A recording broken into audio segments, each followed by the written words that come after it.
Thank you very much, fellow Kenyans. I'm Babu, Owino, Member of Parliament for Embakasi East constituency. I want to take this opportunity to condemn the gruesome murder of one Albert Ojwang at Central Police Station, Nairobi. I want to demand that the officers who committed this heinous act must be arrested and charged with murdering one innocent man, Albert Ojwang. The apex of the law, the Constitution, and the Penal Code outlines clearly on how matters should be dealt with once an arrest is made. Going to an extent of murdering an innocent man, moving all the way from Nairobi, wasting government resources in the name of Subarus, going down to Homa Bay, passing so many counties to arrest one person whose only mistake was to speak the truth on social media, was only to outline how Kenyans are suffering, was only to show Kenyans that there is high cost of living, that there is overtaxation, and that there is unemployment in this country. By pointing out unruly officers in the government by the name Eliud Lagat, who is a Deputy Inspector General of Police, you take an opportunity to go all the way to Homa Bay, arrest an individual, arrest Albert, move all the way back to Nairobi, noting that there are so many police stations within Homa Bay County. You bypassed all those police stations, came back to Nairobi, took an innocent young man from the dad with an intention to kill, premeditated the death of one Albert Ojwang. Reaching Central Police Station, you tell us stories which we only hear in movies that Albert Ojwang hit his head severely on the on the wall. Does not add up. It's so sad. And what a time to live in this country, Mr. President, under your watch. You need to take time and reflect. You need to sit alone for a whole day. Reflect how you were brought up. Reflect how your mom brought you up. As you always say that you were brought up from a very humble background. Reflect on that. Reflect how far you've come to where you've reached. Reflect on what you want to do to Kenyans and reflect on the legacy that you want to leave behind. And I want to say that it is quite unfortunate that there are so many abductions, there are so many deaths of young men in this country. Since when are young people killed in a nation?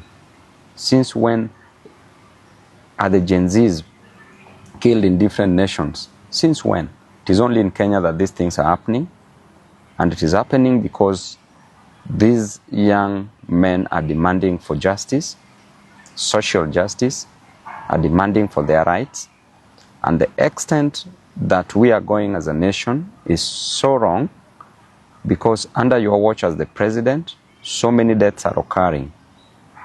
The main reason why people get to power is so that they can become better, not being bitter. It's so that they can better the lives of others, not taking the lives of others. It's so that they can ensure that people's lives are changed for the best. But what are we seeing in return? We are seeing bitterness, we are seeing cruelty, and too much cruelty breeds so much hatred, which is now occurring in this country.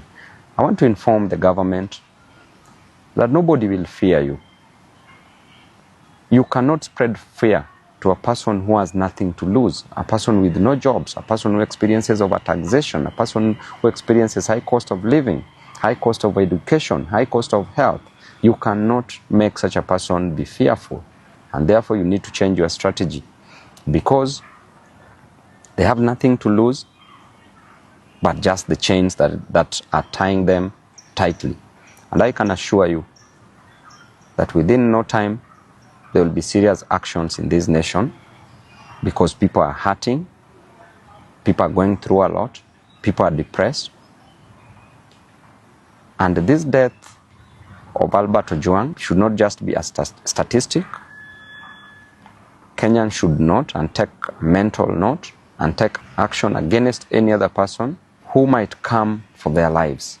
I want to tell you that Albert's dad went through a lot.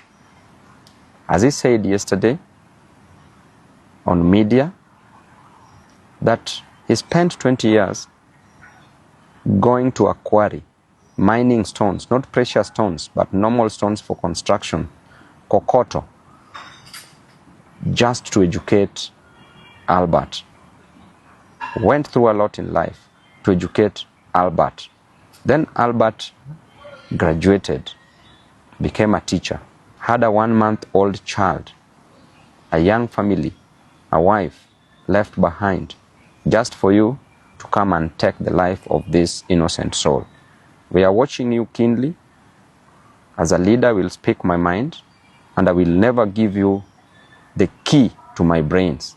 I will never suspend my reasoning just for blind following. I will die where Kenyans are dying. I will be with the Kenyans. And to the Inspector General of Police, please move with action.